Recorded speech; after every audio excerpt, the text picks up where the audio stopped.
It is his source for political advice, his recruiting ground for top advisors, a favorite pastime in the West Wing. But today, President Trump is lashing out at Fox News, tweeting the conservative outlet, quote, "isn't working for us," arguing his supporters have to start looking for a new news outlet.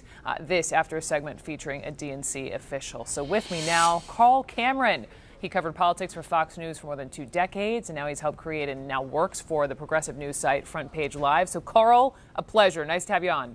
Thanks, Brooke. It's a pleasure, too. So, this sense of betrayal that the president seems to have, why do you think he feels this way? Where does it come from? His ego. Oh, come on. That's the easy one.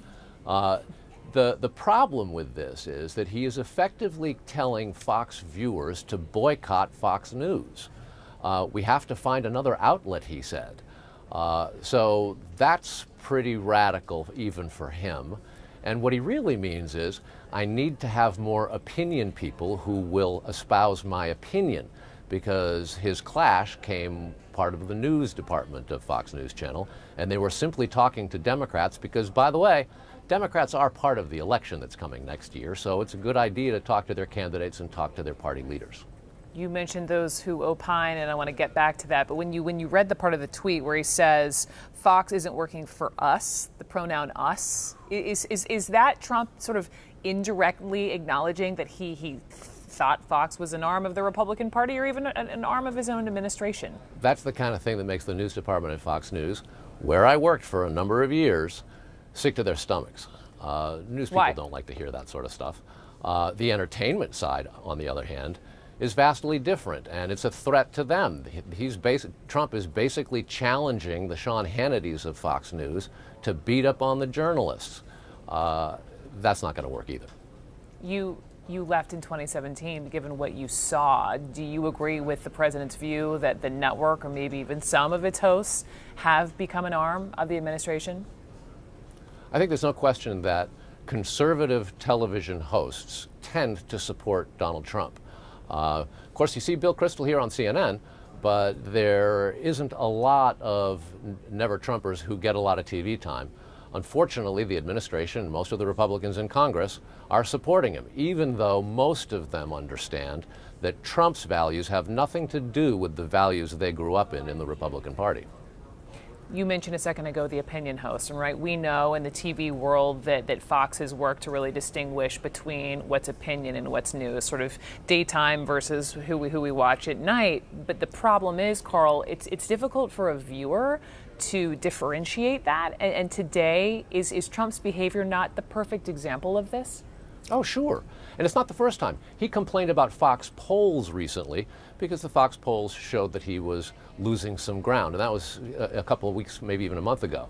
But there's a new Quinnipiac poll that comes out today that shows that he is down in some serious categories. And for the first time in the Quinnipiac poll, he is underwater, as we say, which means people oppose him more than support him, and believe now, for the first time in the Quinnipiac poll, that the economy is not going well, it's going worse.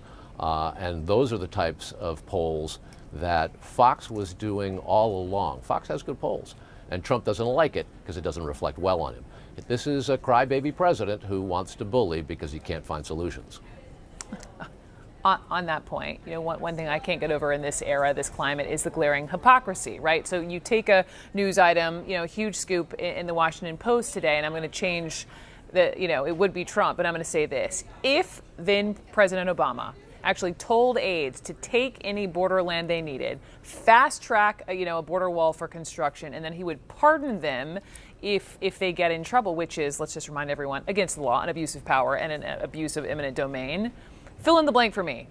Sean Hannity would say, go for it. Sean Hannity would say, go for it. Break the law.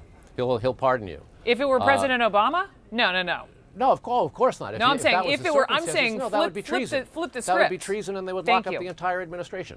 Of course. Insofar as it's Trump, he's going to say, go for it.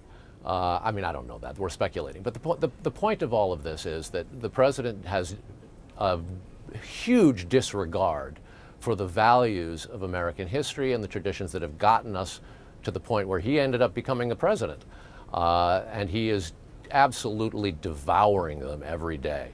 It's a voracious attack on American exceptionalism, America's role as a leader in the world, the equality that American ethos was originally supposed to be born on. Look, there were problems. We had to put in amendments. We had to have a Civil Rights Act in order to stop some of the inequality in this country. But there's always been an effort to progress forward. Trump's idea of progress is what lines his pockets, and that is not politics.